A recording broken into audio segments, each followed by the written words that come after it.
তো যখন আমরা ল্যান্ড করি ঢাকায়, তখন একটা পরিচিত দৃশ্য দেখা যায়।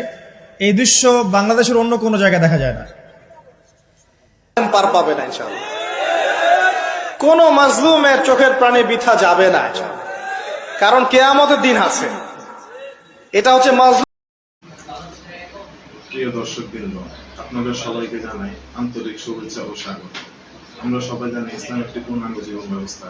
এই দিন আমাদেরকে শিখিয়েছে কিভাবে চলতে হবে, কিভাবে কথা বলতে হবে, কিভাবে মানুষকে ভালোবাসতে হবে, কিভাবে আল্লাহর সন্তুষ্ট হবে। আজকের এই আলোচনার মাধ্যমে আমরা চেষ্টা করব কোরআন ও হাদিসের আলো থেকে কিছু শিক্ষা নেওয়ার, আমাদের ভুলগুলো সংশোধন করা এবং সত্যিকার অর্থে মুসলমান হিসেবে নিজেদের গড়ে তোলা। তাই অনুরোধ রইল, মনোযোগ দিয়ে শুনবেন এবং চিন্তা করবেন। আর যা শিখবেন আশার দিন আর জালেমের জন্য হতাশার দিন। কিয়ামতের দিন না থাকতো তাহলে সমস্ত খুনি, ব্যভিচারী, ধর্ষণকারী, জালেম, ফাসেক, আল্লাহদ্রোহী সবাই পার পেয়ে যেত না।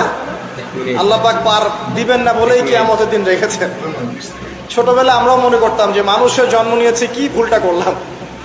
হিসেব নিকেশ, জান্নাত জাহান্নাম, কত সমস্যা।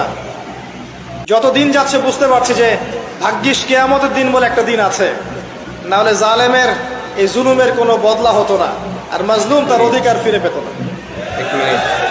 তো 50,000 বছরের সমান ওই দিন মানুষ অস্থির হয়ে যাবে এই কারণে বিচার শুরু হচ্ছে না কেন। একবার আদম আলাইহিস সালামের কাছে দৌড় দিবে, একবার নবী নূহ, একবার মূসা, একবার ঈসা, একবার ইব্রাহিম, সবাইকে রিকোয়েস্ট করবে মানুষ দলে দলে গিয়ে যে আল্লাহকে বলেন অ্যাটলিস্ট বিচারটা যেন শুরু করেন। অপেক্ষা করা কাজটা কষ্টকর না ভাই? কারোর জন্য অপেক্ষা করা কষ্টকর না? অপেক্ষা করতে করতে ঘামে একদম গলা পর্যন্ত ডুবে যাবে। আল্লাহ পাক হেফাজত করুন আমাদেরকে। ওই 7 শ্রেণীর মানুষের মধ্যে আল্লাহ পাক আমাদেরকে আশ্রয় দান করুন। আল্লাহুম্মা আমিন। এরপরে যেটা বলছিলাম যে এই 50,000 বছরের সমান দিনে একজন ব্যক্তি আপনার আমার জন্য সুপারিশ করবে, তার নাম কি? এবার হাত উঁচু করেন, কতজন আপনাদের মধ্যে ওই ব্যক্তির সাল্লাল্লাহু আলাইহি ওয়াসাল্লাম তার জীবনী পড়েছেন জীবনে একবার? অনেস্টলি বলবেন, সততার সাথে। হাত নামান। এবার চিন্তা করেন, এই যে আমরা স্লোগানগুলো দেই যে আল কোরআনের আলো ঘরে ঘরে জালো, নারায়ে তাকবীর, আল্লাহু আকবার, স্লোগান দেই না অনেক? বাস্তবতা স্লোগানের মধ্যে পার্থক্য নাই। যখন আপনি দেখবেন প্রতিটা যুবক বা প্রত্যেক ব্যক্তি আমাদের সমাজের মধ্যে নবী সাল্লাল্লাহু আলাইহি ওয়াসাল্লামের জীবনী সম্পর্কে ভালো ধারণা রাখে, কুরআনুল কারীম মাশাআল্লাহ তেলাওয়াত করতে জানে, কোরআনের অর্থ বোঝার চেষ্টা করে, মাশাআল্লাহ হকপন্থী আলেম ওলামাদের কাছে যায়, আত্মশুদ্ধি অর্জন করে, হালাল খায়, পারিবারিক আদর্শ সুন্দর করে গড়ে তোলার চেষ্টা করে, ন্যায়ের পথে থাকে, অন্যায় করে না, তখন অটোমেটিকলি কোরআনের আলো ঘরে ঘরে জ্বলবে না? তাহলে মূল কাজটা কি? আইওয়াশ এবং শোডাউন করা, না মূল কাজ করা? মূল কাজটা কি? আমরা কিন্তু মূল কাজটা করতে চাচ্ছি না, বা মূল কাজটাকে আমরা ততটা গুরুত্ব দিচ্ছি না যতটা যৌগিক বিষয়গুলোকে গুরুত্ব দিচ্ছি। আর এই কারণে দীর্ঘদিন থেকে দেখছি যে উম্মার অবস্থা মোটামুটি অপরিবর্তনীয় আছে, বরং দিন দিন ডে বাই ডে আস্তে আস্তে অধঃপতন হচ্ছে। আপনি হয়তো প্রশ্ন করতে পারেন আমার দিকে আঙ্গুল তাক করে, কে বললো আপনাকে অধঃপতন হচ্ছে? আমরা তো দেখছি উন্নতি, অগ্রগতি আর প্রগতি। আমি বিনয়ের সাথে বলবো আর 10টা থেকে 20টা বছর অপেক্ষা করেন। 5 বছর আগে বিনয়ের সাথে বলেছিলাম যে 10 বছর অপেক্ষা করেন, কাগজের টাকা বলে কিছু থাকবে না। আস্তে আস্তে সোসাইটি ওইদিকে যাবে, এবং এগুলো কোনোটাই অ্যাক্সিডেন্টলি অটোমেটিকলি হচ্ছে না। এর পিছনে একটা মাস্টার মাইন্ড কাজ করছে, পুরো বিশ্বের পিছনে একটা মাস্টার মাইন্ড কাজ করছে। একটা সভ্যতা চাচ্ছে সারা বিশ্বের মানুষ ওর দাস হয়ে থাকে, এবং তাদের এক একটা এজেন্ডা আস্তে আস্তে বাস্তবায়িত হচ্ছে। এবং মাশাআল্লাহ আমরাও হালুয়া রুটি এবং সেমাই খাচ্ছি, মাশাআল্লাহ আমরাও খাচ্ছি খোরমা, জিলাপি, হালুয়া রুটি, সেমাই, এগুলো আমরাও খেয়ে যাচ্ছি মাশাআল্লাহ। আল্লাহ পাক আমাদের হৃদয়ের চোখগুলো যেন খুলে দেন। আল্লাহুম্মা। ক্যাশলেস সোসাইটি চায় তারা, ক্যাশলেস সোসাইটি, মানে সোসাইটির মধ্যে কোনো ক্যাশ থাকবে না, ডিজিট থাকবে, খালি ডিজিট। 1 হালি কলা কিনবেন আপনি 40 ডিজিট পাস করে দিবেন। আর কলাওয়ালা 40 ডিজিট পেল, ওর দরকার এখন ধরেন মাছ, ও 40 ডিজিটের মাছ কিনবে। মাছওয়ালার দরকার মনে করেন চাল, ও 40 ডিজিটের চাল কিনবে। ডিজিট ঘুরবে, খালি সংখ্যা খালি ঘুরতে থাকবে হাত থেকে হাত। এমন একটা মানি আপনাদেরকে দিবে, এমন একটা মুদ্রা দিবে আপনাদেরকে, যে মুদ্রা ধরতেও পারবেন না, পকেটেও রাখতে পারবেন না। এখন তো ধরতে পারেন, পকেটে রাখতে পারেন, একটা সময় আসবে মুদ্রা ধরতেও পারবেন না, পকেটেও রাখতে পারবেন না। এবং এগুলোর মান তারা নিয়ন্ত্রণ করবে। যখন দেখবে যে আপনার মধ্যে তাওহীদ বেশি আছে, ইসলামের চেতনা বেশি আছে, দ্বীনের ফিকির বেশি, ইসলাম ইসলাম করছেন, আপনার মান কমে যাবে। যদি দেখে আপনার মধ্যে দাসত্ব আছে, ওরা যা বলছে আপনি সামিআনা ওয়া আতা'না বলছেন, ইয়েস স্যার করছেন, আপনি উন্নতি অগ্রগতি প্রগতি পাবেন। হ্যাঁ, যারা এগুলো লঞ্চ করছে তারা আবার তাদের সম্পত্তিগুলোকে গোল্ড এবং সিলভারে কনভার্ট করছে অলরেডি। দেখেন বড় বড় ওদের ব্যাংকগুলোকে দেখেন, সব গোল্ড এবং সিলভারে কনভার্ট করছে। ওই ইসরায়েলের দিকে তাকিয়ে দেখেন, ও তার সমস্ত সম্পত্তিগুলোকে, বেশিরভাগ সম্পত্তিগুলোকেই সাস্টেইনেবল গোল্ডের কনভার্ট করছে। ও আমাদের মতো বোকা নয়। শোনেন কেমন বোকা নয়। বিগত 70 বছরে মুসলিমদের নাকের ডগার উপরে বসে 4টা যুদ্ধে মুসলিমদেরকে পরাজিত করে দিয়েছে ইসরায়েল। বিগত 70 বছরে ওরা প্রথমে ব্রিটেন, তারপরে আমেরিকার হাত ধরে বিশ্বের এমন একটা জায়গায় এসেছে যে এই জায়গা থেকে তারা বিশ্বের পলিটিক্স, ইকোনমিক্স, মিডিয়া, প্রযুক্তি, ফাইন্যান্স সব নিয়ন্ত্রণ করার শক্তি অর্জন করেছে অলরেডি। আপনি ভাবছেন করবে? অনেকে মনে করে এটা ভবিষ্যৎ বক্তা মনে হয়। আমি বলছি যে বর্তমান সম্পর্কে আপনি খবর রাখেন না বলেই বর্তমানকে আপনার ভবিষ্যৎ মনে হচ্ছে। এটা বর্তমান, এটা ভবিষ্যৎ না। ভবিষ্যতে তো সে সারা বিশ্বকে রুল করবে ইনশাআল্লাহ তাআলা। না হলে তো সে মাসিহুদ দাজ্জালের ফলোয়ারই হতে পারবে না।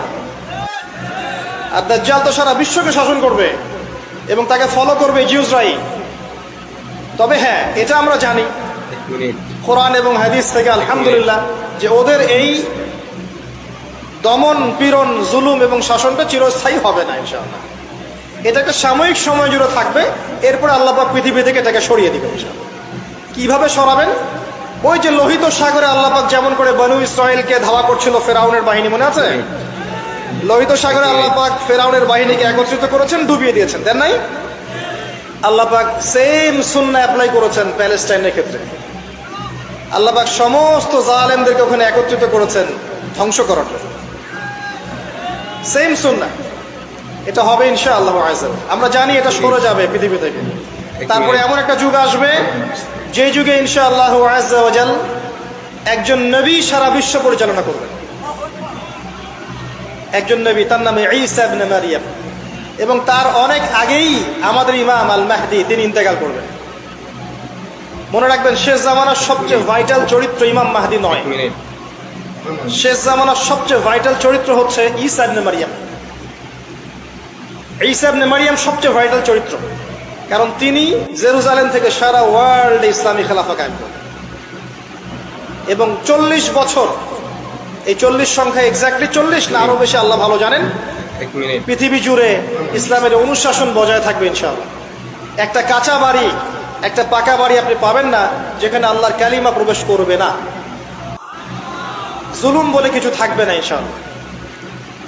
যা দেখছেন আপনি এখন ওয়ার্ল্ড ওয়াইড যে দাপট, দেখে মনে হচ্ছে বিশ্ব এদের কোনো অস্তিত্বই বিশ্বে থাকবে না। এখন সারা বিশ্বের দিকে তাকিয়ে আপনার কাছে মনে হচ্ছে মাশাআল্লাহ, NATO, United Nations, world bank, এটা সেটা, বিশ্ব যে কি হচ্ছে সারাদিন। শুক্র গ্রহ আমার, একজন বলছে না শুক্র গ্রহ আমার, একজন মিসাইল তৈরি করছে, আর একজন প্রতিরক্ষা ব্যবস্থা করছে। ওয়ার্ল্ড অ্যাফেয়ার্স পড়লে মনে হয় যে ওয়ার্ল্ডটা এদেরই, কিন্তু আল্লাহ রাসূল সাল্লাল্লাহু আলাইহি ওয়াসাল্লাম বলছেন যে বিশ্বটা আস্তে আস্তে আস্তে আস্তে তার ধ্বংসের দিকে যাচ্ছে। এইটা চিরস্থায়ী হবে না এবং একে অপরের সাথে কলিউশন করে এরা শেষ হয়ে যাবে। মুসলিমদের উপর দমন পীড়ন যেমন বাড়বে, ঠিক একইভাবে আল্লাহ রাব্বুল আলামিন মুহাম্মদ সাল্লাল্লাহু আলাইহি ওয়াসাল্লামের বংশধরদের মধ্য থেকে একজন ইমামকে বের করে নিয়ে আসবেন। তিনি ইনশাআল্লাহ আযজা ওয়া জাল্লা মুসলিমদেরকে নিয়ে এই জুলুমের বিরুদ্ধে দাঁড়িয়ে যাবেন। পরে যখন মাসিহুদ দাজ্জাল বের হবে তাকে তিনি হত্যা করতে পারবেন না, কারণ তাকে এত বেশি ক্ষমতা দেওয়া হবে যে মুসলিমরা তার সাথে পেরে উঠবে না। তখন আল্লাহ পাক ঈসা ইবনে মারইয়ামকে পাঠাবেন, সবচেয়ে ভাইটাল ক্যারেক্টার, এবং তিনি এই প্যালেস্টাইনের বাবে লুদ নামক জায়গায় মাসিহুদ দাজ্জালকে হত্যা করবেন ইনশাআল্লাহ আযজা ওয়া জাল্লা। আমাদেরকে বিশ্ব নেতারা এখন বোঝায় যে বিশ্বের শেষ নাই, এই পৃথিবী জয় করার পর আমরা মঙ্গলে গিয়ে থাকবো, তারপর শুক্রে, তারপর শনিতে, তারপর বৃহস্পতিতে, তাই না? মাইন্ডসেটটা এমন তৈরি করেছে না? কিন্তু বাস্তবতা হচ্ছে এই মহাবিশ্বই ধ্বংস হয়ে যাবে। এই পৃথিবী তো ধ্বংস হবেই, মহাবিশ্ব ধ্বংস হয়ে যাবে। তবে পৃথিবী ধ্বংসের আগে আল্লাহ পাক ঈসা ইবনে মারইয়ামের হাতে সারা বিশ্বে ইসলামী খেলাফা কায়েম করবেন ইনশাআল্লাহ। মাঝখানে একটা সময় আপনাকে পার করতে হবে। কত বছর? ননসেন্স প্রশ্ন, যে ভাই কত বছর, 100, 200, 500, আল্লাহ ভালো জানেন, আমরা জানি না এবং জানার কথাও না। কেউ যদি বলে এত সাল, সে নিশ্চিত কাযযাব, মিথ্যাবাদী। এবং এটা একটা অহেতুক কথা, এত সাল, এত বছর পর, এটা আমরা বলতে পারবো না। কিন্তু এতটুকু বলতে পারবো যে পৃথিবী চিরদিন এভাবে থাকবে না। ওয়ার্ল্ডে এখন যা দেখছেন এগুলো চিরস্থায়ী হবে না। আস্তে আস্তে আস্তে আস্তে রাত যত গভীর হবে, ভোর তত কাছাকাছি আসবে। এবং এই পুরো বৈশ্বিক জুলুম, ফাসাদ, আপনার জেনা, আপনার পর্নোগ্রাফি, আপনার মাদক, সুদ, জুলুম, অত্যাচারের মধ্যেও দেখবেন প্রত্যেকটা জায়গায় জায়গায় আল্লাহ পাক কিছু না কিছু আল্লাহর বান্দাকে রেখে দিবেন। এবং আমার বিশ্বাস তাদের বেশিরভাগই হবে যুবক শ্রেণী। এটা আমার মত, আল্লাহ ভালো জানেন, আমার মনে হয় যে বেশিরভাগই হবেন যুব সমাজ। এবং আমার কাছে একটা দলিল আছে কেন মনে হয়, কারণ আসহাবুল কাহফ যারা ছিলেন তারা যুবক ছিলেন। প্রত্যেক যুগে যুগে আসহাবুল কাহফ থাকবেন ইনশাআল্লাহ তাআলা। তাদের হাতেই আল্লাহ পাক ইনশাআল্লাহ তাআলা এই দিনটাকে আমানত হিসেবে রাখবেন। উলামায়ে কেরাম তাদেরকে এগিয়ে নিয়ে যাবে। আস্তে আস্তে দেখবেন পরবর্তী জেনারেশনের পতাকা তারা বহন করবে ইনশাআল্লাহ। এখন যে কথাগুলো বলতে এতগুলো কথা বললাম, যে যখন আল্লাহ পাক মহাবিশ্ব সৃষ্টি করেছেন 6 দিনে, তখন মানুষের কোনো অস্তিত্ব ছিল না। ছিল? কোনো অস্তিত্ব ছিল না, মানুষের অস্তিত্বই ছিল না। সূরা তাহার পড়েন 1 নম্বর আয়াত, আল্লাহ পাক বলছেন হাল আতা আলাল ইনসান হিনুম মিনাদ দাহরি লাম ইয়াকুন শাইআন মাযকুরা। মানুষের উপর একটা সময় চলে গেছে যখন মানুষ কোনো আলোচ্য বিষয় ছিল না। এখন সারা ওয়ার্ল্ডের দিকে তাকালে মনে হয় যে মানুষই সবকিছু, তাই না? অথচ মানুষের বাইরে যে একটা জাতি আছে, জিন জাতি, এটাকে বিশ্বাসই করে না মানুষ। মানুষের আশপাশে ঘুরছে ফেরেশতারা, মানুষ বিশ্বাসই করে না। আল্লাহ পাক আছেন আরশে আজিমে, তার উপরে, মানুষ বিশ্বাসই করে না যে আল্লাহ বলে কেউ আছে। মানুষ মনে করে বিগ ব্যাং থেকে সব সৃষ্টি হয়েছে। হ্যাঁ, অনেক মানুষ মনে করে যে আল্লাহ বলতে কেউ নাই, সবকিছু বিগ ব্যাং থেকে সৃষ্টি হয়েছে। অথচ আল্লাহ পাক কোরআনে বলেছেন আওয়ালাম ইয়ারাল্লাযীনা কাফারু, সূরা আম্বিয়া 30 নম্বর আয়াত, আন্নাস সামাওয়াতি ওয়াল আরদা কানাতা রাতকান ফাফাতাকনাহুমা। কাফেররা কি লক্ষ্য করে দেখে না এই মহাবিশ্ব এবং পৃথিবী একটা বিন্দুর মধ্যে ছিল, আমি এটাকে পৃথক করে দিয়েছি, পার্থক্য করে দিয়েছি। ওয়াজআলনা মিনাল মাই কুল্লা শাইইন হাই, প্রত্যেক জীবন্ত প্রাণীকে সৃষ্টি করেছি পানি দ্বারা। আফালা ইউমিনুন, এরপরেও কি তারা বিশ্বাস করবে না? যারা সায়েন্সের ছাত্র, নিউক্লিয়াস সম্পর্কে পড়ে দেখেন, সাইটোপ্লাজম সম্পর্কে পড়ে দেখেন, ওখানে কতটুকু পানি আছে, কত অংশ পানি আছে। আল কোরআন বৈজ্ঞানিক, সম্পূর্ণ বৈজ্ঞানিক, কিন্তু বিজ্ঞান কোরআনিক হতেই হবে জরুরি না। বিজ্ঞানের কোনটা সত্য কোনটা মিথ্যা এটা কোরআন দিয়ে মানদণ্ড হিসেবে যাচাই করা যাবে। কোরআনের কোনটা সত্য কোনটা মিথ্যা এটা বিজ্ঞান দিয়ে যাচাই করা যাবে না। আল্লাহ পাক সৃষ্টি করেছেন, এরপরে মানুষকে সৃষ্টি করে একা ছেড়ে দেননি। আল্লাহ পাক প্রথমে নাম শিখিয়েছেন, সমস্ত জ্ঞান শিখিয়েছেন কাকে? আদম আলাইহিস সালামকে। ওয়াল্লামা আদামাল আসমা কুল্লাহা, মহাবিশ্বের সমস্ত নাম আমি আদমকে শিখিয়েছি। সুবহানাল্লাহ। আমাদের পিতা আদম আলাইহিস সালামের ডিএনএ এর মধ্যে জ্ঞান ছিল, সমস্ত জ্ঞান ছিল যা আল্লাহ পাক শিখিয়েছেন। বাই ডিএনএ আমাদের মধ্যে জ্ঞানগুলো এসেছে, এমনি এমনি আসেনি। মানুষ একটা বুদ্ধিবৃত্তিক প্রাণী না? অটোমেটিকলি কি মানুষ জ্ঞান শিখে ফেলেছে? আল্লাহ এই জ্ঞান আদম আলাইহিস সালামকে শিখিয়েছেন। তার বংশধরদের মধ্যে জ্ঞান ছড়িয়ে পড়েছে। এরপর আল্লাহ পাক জান্নাতে রেখেছেন, শর্ত দিয়েছেন কি, ওয়ালা তাকরাবু ওয়ালা তাকরাবা হাদিহিশ শাজারা, তোমরা দুজন এই গাছের কাছে যাবে না। পরীক্ষা, গাছটার নাম কি? এটা হচ্ছে ওই প্রশ্নের মতো ঈসা আলাইহিস সালাম কবে আসবেন।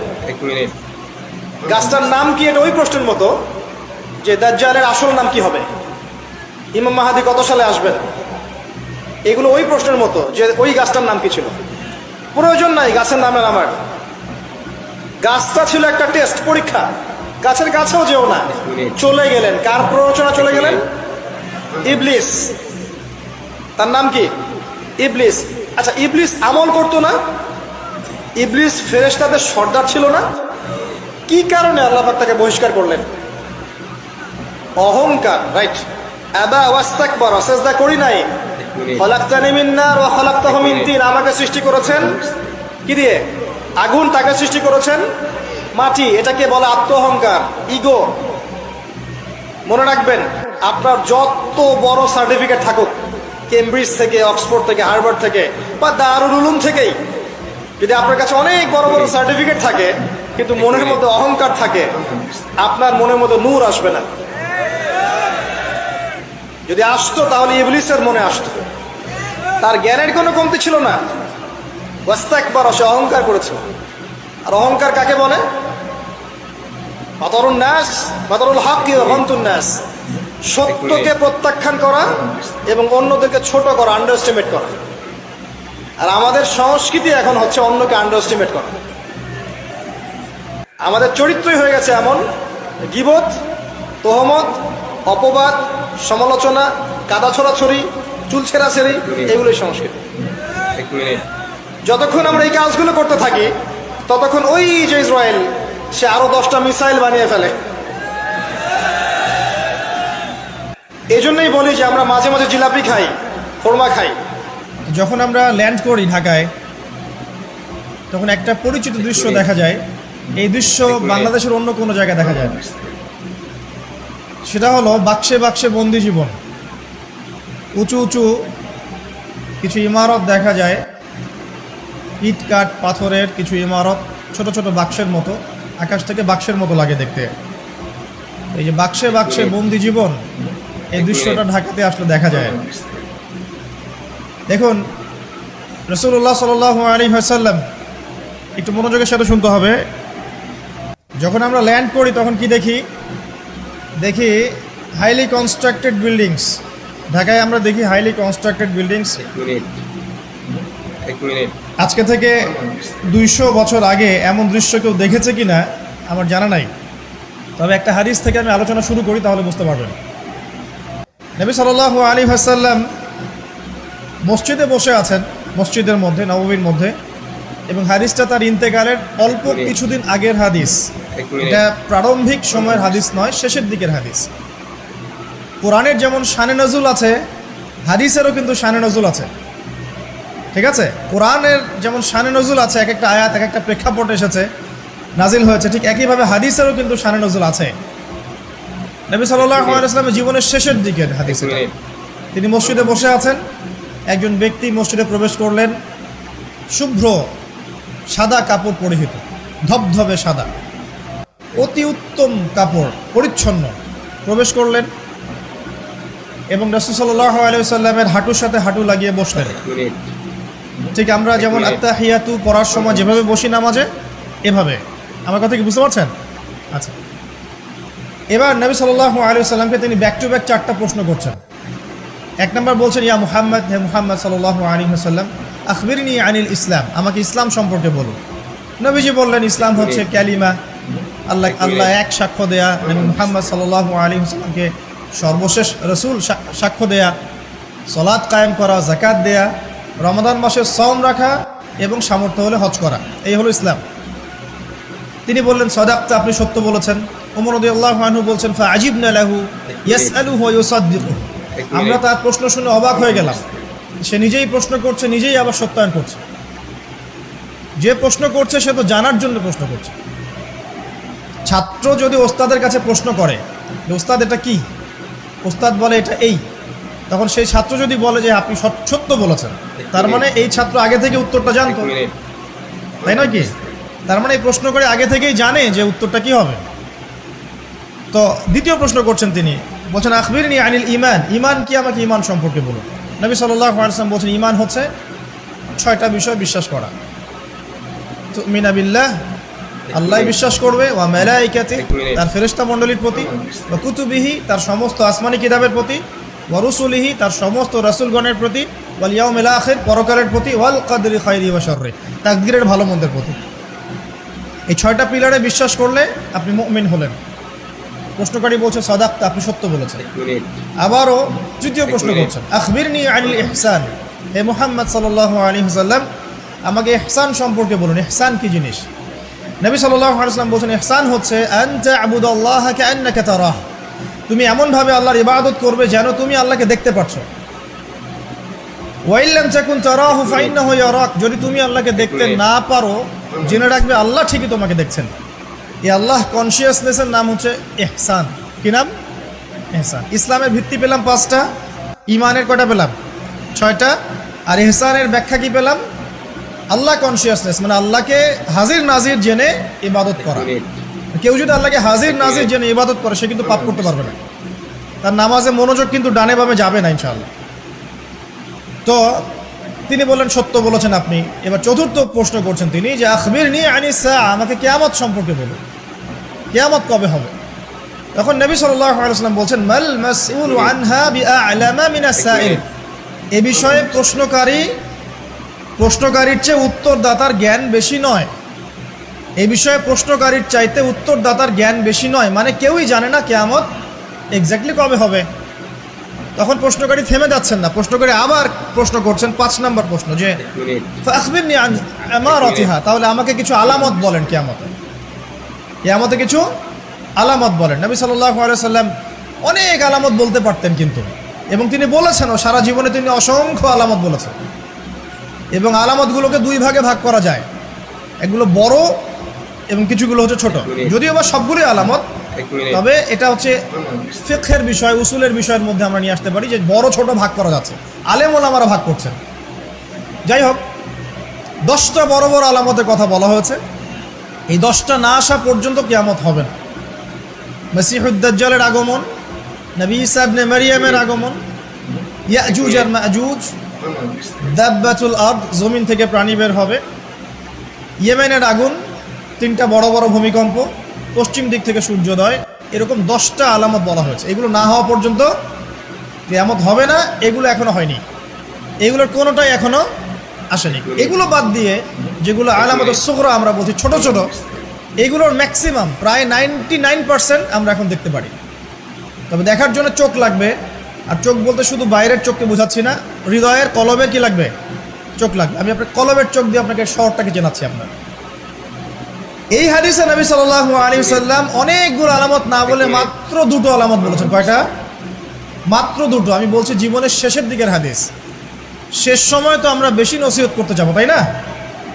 মনে করেন আপনার পিতা মৃত্যুসজ্জায়, আল্লাহ না করুক, এখন তিনি আপনাকে ওসিয়ত করছেন যে বাবা এইটা করবা, এইটা করবা না, মায়ের যত্ন নিও, বোনদের যত্ন নিও, ইত্যাদি ইত্যাদি।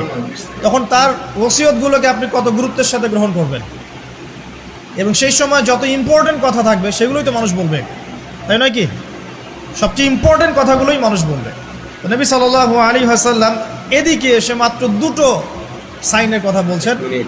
তার মধ্যে একটা হচ্ছে, ভালো করে শোনেন, তার মধ্যে একটা হচ্ছে আনতালিদাল আমাতু রাব্বাতুহা, যখন তুমি দেখবে, প্রশ্নকারীকে বলছে, যখন তুমি দেখবে যে দাসী তার মনিবকে জন্ম দিচ্ছে, দাসী তার মনিবকে জন্ম দিচ্ছে, মানে দাসী কিভাবে মনিবকে জন্ম দিতে পারে? দাসী কি মনিবকে জন্ম দিতে পারে? উত্তর, এখানে 3টা ব্যাখ্যা হতে পারে। কয়টা ব্যাখ্যা? 3টা। এছাড়াও আরও ব্যাখ্যা হতে পারে, হয়তো আল্লাহ পাক সেটা আমাদের জেহেনে হয়তো এখনো দেন নাই, হয়তো এমন কেউ আসবে পরবর্তী জেনারেশন, তারা হয়তো আরও ব্যাখ্যা করতে পারবে। তবে 3টা ব্যাখ্যা এখন পাওয়া যায়। 1 নাম্বার, দাসী তার মনিবকে জন্ম দিবে অর্থ হচ্ছে পিতা মাতার সাথে দাস দাসীর মতো আচরণ করা হবে, এবং এটাও কিন্তু কিয়ামতের আগের একটা বড় নিদর্শন যে পিতা মাতার সাথে দাস দাসীর মতো আচরণ করা হবে, এবং যেটা এখন হচ্ছে। আমরা দেখছি পিতামাতার অধিকার তারা পাচ্ছে না, সন্তানদের হাতে নির্যাতনের শিকার হচ্ছে, বৃদ্ধাশ্রমে থাকতে হচ্ছে। সারা জীবন যে সন্তানকে বড় করলো, আজকে সেই সন্তান তার ওই যে কাফনের টাকা পর্যন্ত দিতে যাচ্ছে না, মারা গেছে লাশটা পর্যন্ত নিতে আসে না, এমন হচ্ছে না? এবং বস্তুবাদী শহরগুলোতে তো এটা বেশি, আর আমাদের শহরটা বস্তুবাদী না। তো আমাদের শহরে মানুষ বস্তুবাদী না, মানুষ বস্তুবাদী, কেউ অন্যের দিকে তাকানোর সময় নাই। এটা বোঝার জন্য আপনাকে ফ্লাইওভারে উঠতে হবে। ফ্লাইওভারে উঠে দাঁড়িয়ে থাকেন, দেখেন মানুষ ছুটছে নিজের চরকায় তেল দেওয়ার জন্য, কারো দিকে তাকানোর সময় নাই। এই সকাল থেকে শুরু হয়, রাত একদম 3টা-4টা পর্যন্ত এটা চলছে, সারাদিন 24/7। উদ্দেশ্য কি? দুনিয়া। অল্প কিছু মানুষের বাইরে আছে যাদের উদ্দেশ্য আখিরাত, বেশিরভাগের উদ্দেশ্য কি? দুনিয়া, বাড়ি গাড়ি, টাকা, জমি জমা, স্ট্যাটাস, দ্যাটস অল। মানে মানুষের এই কনসেপ্টটাকে বলা হয় মেটেরিয়ালিজম। কি বলে?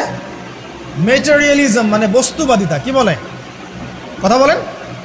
বস্তুবাদিতা। এই বস্তুবাদী সভ্যতা কারা ছিল? ওই যে পশ্চিমারা, ইউরোপিয়ান সিভিলাইজেশন, এরা সবাইকে বস্তুবাদিতা শিখিয়েছে। মুমিনের চিন্তা থাকে পরকাল কেন্দ্রিক, যে কাজে পরকালের স্বার্থ আছে আমি সেই কাজ করব, যেই কাজে পরকালের স্বার্থ নেই আমি করব না, এটা মুমিনের চিন্তা। আর কাফের মুশরিক বেদিন ফাসেক মুনাফিকদের চিন্তা হচ্ছে যেখানে দুনিয়ার স্বার্থ ওখানে থাকবো, দুনিয়ার স্বার্থ নাই থাকবো। এই যে দুনিয়ার স্বার্থে মানুষের সারাটা জীবন ক্ষয় করে দেয়া, এর নাম বস্তুবাদিতা, মেটেরিয়ালিজম বলে এটাকে। যাই হোক, আমাদের শহরের বেশিরভাগ মানুষ কি বস্তুবাদী না? এখন সবাই দেখবেন, আমি বুঝাচ্ছি, আমি যতটা পারছি সহজ করার চেষ্টা করছি। ম্যাক্সিমাম আমাদের শহরের মানুষ এখন বস্তুবাদী। সবার চিন্তা একটাই, দুনিয়া, দুনিয়া আর দুনিয়া। যে দুনিয়া সম্পর্কে নবী সাল্লাল্লাহু আলাইহি ওয়াসাল্লাম বলেছেন, একটু শোনেন। যে মনে করেন এটা একটা মহাসাগর, নবী সাল্লাল্লাহু আলাইহি ওয়াসাল্লাম বলছেন এখানে একটা আঙ্গুল ঢুকিয়ে দাও, দিয়ে বের করো। এই আঙ্গুলে যতটুকু পানি আছে এটা দুনিয়া, আর এই পুরো মহাসাগরে যত পানি আছে এটা পরকাল। একদিন সাহাবীদেরকে নিয়ে নবী যাচ্ছেন সাল্লাল্লাহু আলাইহি ওয়াসাল্লাম, একটা মৃত গাধা বা বকরির বাচ্চা পড়ে আছে, মৃত গাধা বকরির বাচ্চা। সাহাবীদেরকে বলছেন, হে আমার সাহাবীরা, তোমরা কি এই বকরির বাচ্চাটাকে 1 দিরহামের বিনিময়ে কিনতে চাও? কিসের বিনিময়ে? 1 দিরহাম। দিরহাম কি জিনিস সেটা পরে বোঝাবো ইনশাআল্লাহ, ওইগুলো এখন বুঝবেন না। দিরহাম কি জিনিস ওটা পরে বুঝবেন। দিরহাম থাকলে আর রিজার্ভ কমতো না। দিরহাম থাকতো যদি, কোনো কান্ট্রি রিজার্ভ আর কমতো না। রিজার্ভ কমে ডলারের ভিত্তিতে, আর ডলার হচ্ছে এখন সারা ওয়ার্ল্ডের ডমিনেটিং কারেন্সি, ওটাকে হার্ড কারেন্সি বলে। মানে আপনি তেল কিনতে চান, 1 কোটি টাকা ব্রিফকেসে নিয়ে আমাদের আবু ধাবিতে চলে যান, গিয়ে শেখদেরকে বলেন যে আমাকে 1 কোটি টাকার তেল দেন, 1 ফোঁটাও তেল দিবেন আপনাকে, দিবে না। যতক্ষণ আপনি ওই টাকাটাকে ডলারে কনভার্ট করবেন তারপর দিবেন, আপনাকে তখন সুন্দর মতো তেল দিবেন। Dollar petrol, dollar petrol, petrol ছাড়া ডলারের এক্সচেঞ্জ নাই। এটা হচ্ছে পেট্রো ডলার মনিটরিং সিস্টেম। এবং এটা নিয়ে কথা বললে আবার এক শ্রেণীর ঘুমটাওয়ালা শায়েখ আছে, বলবে খারেজি হয়ে গেছে। যাই হোক, এটা একটা জুলুম। কিরকম জুলুম? যে আপনি আপনার ইকোনমিক পুরো ব্যালেন্সটাকে ডলারের মানদণ্ডে যাচাই করতে হবে। আপনি যতই সমৃদ্ধশালী হন না কেন, আপনি ওই হার্ড কারেন্সিকে টেক্কা দিতে পারবেন না। আপনার কাছে গোল্ড আছে মনে করেন, সোনা, এখন সোনাটাকে আপনি যে ভাঙাবেন, ভাঙিয়ে যে কান্ট্রির অন্যান্য ডেভেলপমেন্টের কাজে লাগাবেন, তার জন্য ডলারের সিঁড়ি পার হয়ে যেতে হবে আপনার। অথচ এই দিনার এবং দিরহাম রাসূল সাল্লাল্লাহু আলাইহি ওয়াসাল্লামের যুগের কারেন্সি ছিল, দিনার দিরহাম, যার ইন্ট্রিনসিক ভ্যালু বা অন্তর্নিহিত মান কখনো কমে যাবে না। দেখাচ্ছি, দাঁড়ান, আমি এমনি এমনি করে কথা বলি না। আসহাবুল কাহফ কত বছর ঘুমিয়েছিলেন বলেন? 309 বছর। 309 বছর। পকেটের মধ্যে কিছু কয়েন ছিল, সোনার আর রূপার কয়েন। এই এলাকা ছেড়ে চলে গেছে, গুহার মধ্যে ঘুমিয়েছে, রাত কাটাবে। আল্লাহ পাক ঘুম পাড়িয়ে রেখেছেন 309 বছর। 309 বছর ঘুম থেকে ওঠার পর তারা বলছে, কেম লাবিস্তুম, তোমরা কতদিন ঘুমিয়েছো? একজন বলছে লাবিস না ইয়াওমান আও বা'দা ইয়াওম, একদিন ঘুমিয়েছি বা একদিনের কিছু অংশ ঘুমিয়েছি। ঠিক আছে, ঘুম থেকে উঠেছে, এখন ক্ষুধার্ত আমরা, যাও এই মুদ্রাগুলো নিয়ে বাজারে যাও, বাজারে গিয়ে দেখো ফালইয়ানজুর আইয়ুহা আজকা তুআমা, খেয়াল করে দেখো কোন খাবারটা উত্তম পবিত্র, ওটা নিয়ে আসো। তো 309 বছর একটা মুদ্রা নিয়ে ঘুমানোর পরেও মুদ্রার মান কমে যায়নি। ওই টাকা দিয়ে ঠিকই রুটি কেনা গেছে। কারণ আপনি আপনার কারেন্সিগুলো নিয়ে 309 বছর ঘুমানো লাগবে না, আপনি 10 বছর ঘুমান। 10 লাখ টাকা নিয়ে 10 বছর ঘুমান, 10 লাখ টাকার মান যদি 9 লাখ টাকায় না নেমে আনছে তাহলে আমি নাম বদলাই ফেলাবো। এখন 1 লাখ দাঁড়ান ঠিক ঠিক ঠিক বলেন না, 1 মিনিট দাঁড়ান বোঝেন আগে। এখন এই যে 1 লাখ টাকার মানটা হারালেন আপনি, 1 লাখ টাকার মানটা আপনি হারিয়ে ফেললেন, তো ওই 1 লাখ টাকা আর্ন করার জন্য আপনাকে শ্রম দিতে হয়নি? আপনার মাথার ঘাম পায়ে ফেলতে হয়েছে না? তাহলে আপনার শ্রমটা গেল কোথায়? তাহলে কেউ আপনার শ্রমটা লুটে পুটে খেয়ে ফেললো। যেহেতু আপনার কারেন্সির মানটা ডলার বেসড, এই কারণে ওই মনিটরিং সিস্টেম যারা চালায় ওরা আপনার এভাবে করে শ্রমটাকে সিজ করে ফেলেন। না, আমি যদি আপনাকে আমার ফার্মে কাজ করিয়ে সারাদিন কাজ করানোর পরে আপনাকে কোনো পারিশ্রমিক না দেই, শ্রমের কোনো মূল্য না দেই, আপনি আমাকে জালেম বলবেন না? বলবেন কি না? ঠিক এই কারণে আমরা বলছি এই মনিটরিং সিস্টেমটাই জুলুম। আর নবীজি বলছে দিনারের কথা বলছেন, দিরহামের কথা বলছেন। এটা যদি আপনার পকেটে থাকতো 309 বছর কেন 1000 বছর পর উঠলে ওটার মান সেটাই থাকবে, কমতো না। এই হলো ইসলামিক কারেন্সি।